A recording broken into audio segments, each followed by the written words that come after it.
Did you know that people who begin their meals with a simple vegetable soup eat about 20% fewer calories than those who don't? Hi, I'm Annette, a plant-based home chef and a volunteer with Bounty and Soul, where we connect, share, and celebrate nutritious food. We believe food is medicine, and we believe in the power of plants and whole foods. So as it turns out, beginning your meal with a hearty vegetable soup can actually help those of us who want to lose a few pounds. It doesn't matter if the soups are chunky or pureed, it only matters that they're low in fat and calories. So that rules out cream soups like coconut cream or cashew cream added to your soup. You see, it's the water content of the soup that adds volume and fills you up. And just to be clear, just drinking a glass of water with your meal doesn't work the same. It's a phenomenon that only seems to work when the extra water is part of the actual dish that you're eating. And regardless of your diet needs, whatever they are, soups are one of the healthiest things that you can eat, because cooking the vegetable in the soup releases the nutrients into the broth, making it rich with vitamins and other nutrients that are easily absorbed into your system. So, needless to say, soups are one of my favorite things. And today we're going to be making a white bean soup, which you can find on page 34 of my recently published cookbook. It's called Heart Healthy and Feeling Full Cookbook, and it's available on Amazon right now. And I'm going to be making this soup in my Instant Pot today, but if you don't have an Instant Pot, you can do the same thing on the top of the stove. The only difference is when I add the beans to the Instant Pot, I haven't soaked them overnight or soaked them at all. That's the beauty of an Instant Pot. But if you are going to be making it on top of the stove, you do need to soak your beans before you start cooking. So let's get started.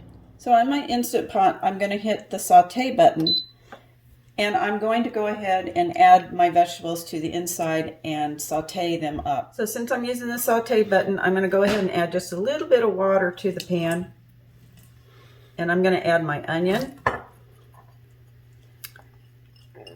and I'm going to add garlic to it. And I'm going to let that start sauteing until the onion is getting soft.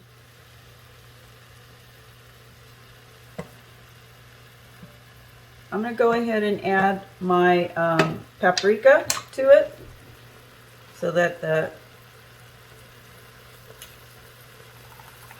spice can blend, and they call it bloom. And let that cook with the onions.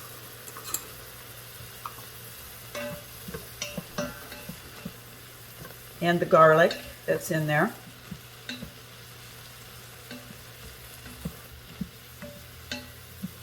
The next thing I'm going to do is I'm going to go ahead, and I'm going to add, even though the recipe doesn't call for it, I'm going to add some celery to it today. I had some celery that I needed to use up, and this is a good soup to do it. I'm going to add that to it.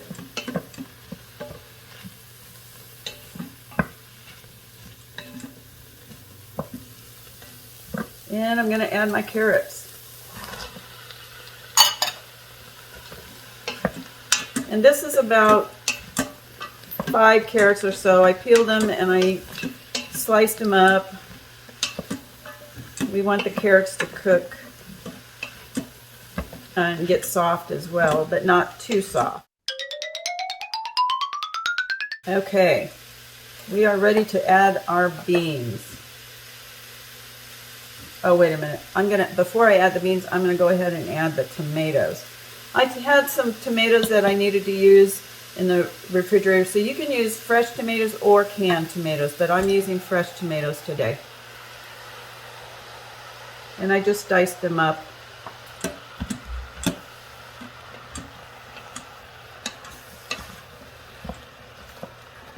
This is such a good soup. It's always been one of my favorites.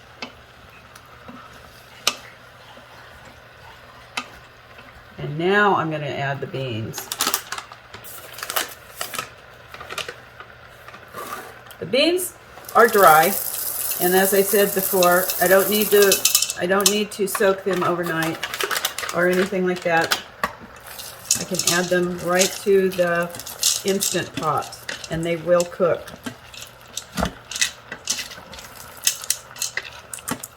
One of the things that you need to do with an Instant Pot is you need to make sure that the fluid or the water that's in there is well above the beans. Whenever you cook beans, I usually add like 2 inches or 1.5 to 2 inches of broth or water above the level of the beans. So I'm going to go ahead and I'm going to add some vegetable broth to it today, just to give it a little extra flavor. And I'm going to keep adding it, like I said, above, like about 1.5 to 2 inches above the beans. If I need more, I'll just add some water if it uses all of this. And it looks like it's going to use all of this. Okay, so now I'm going to add a little bit more water to it. And I'm going to add a bay leaf, a large bay leaf. I had some smaller ones, so I'm adding a couple of bay leaves to it. And now I'm going to close up the Instant Pot, and I'm going to put it on the soup function and let it cook. Now, if you were cooking this on the stove, you would have soaked your beans, and you would have added all the liquid and everything to it, and cooked it, the carrots and the onions, until it was soft. But in the Instant Pot, I'm going to go ahead, put my lid on, make sure that it's my button here is turned towards sealing, and I have to turn it off and then turn it back on. I'm going to use the soup function here, and I'm going to set it for 20 minutes, and then we'll come back after the soup is done. Well, the soup is done. I checked it after 20 minutes and the beans were not done. I went ahead and had to cook it again longer.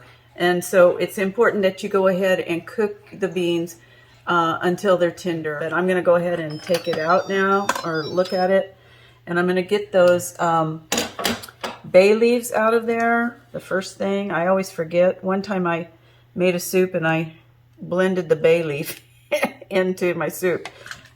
I know there's a second one. There it is. And I'm going to get that out of there. And now what I'm going to do, now that my soup is all cooked, everything is tender, the beans are soft, the carrots are done, everything is good, I'm going to go ahead and add my spinach to it. And the spinach will wilt into the soup. And you don't have to do any more cooking. It just wilts into it. I like a lot of spinach, so I'm going to add some more. You can add however much you want. You could also be adding kale, or might as well just put all of it in there. You could, you know, any kind of green, Swiss chard, any kind of greens that you like. So there is our white bean soup. And I'm going to go ahead and put this in a bowl and serve it up. I hope you like this recipe and will give it a try. And I want to thank all my wonderful subscribers. And if you haven't already subscribed to my channel, what are you waiting for? Go ahead and subscribe and click the bell. That way you'll be notified every time I post a new video. And one more thing, be sure to check out my cookbook, which is available on Amazon right now. The link to my cookbook is posted below in the description. I just need you to go out and buy the book and enjoy the recipes inside. Thanks for watching. Join me each week here in my kitchen, where I share plant-based nutritious recipes with you. And I'll be seeing you at Bounty and Soul each week as I hand out the local produce and wish each one of you the best. This is Annette signing off for now, and remember to invest in your health by eating whole, unprocessed foods.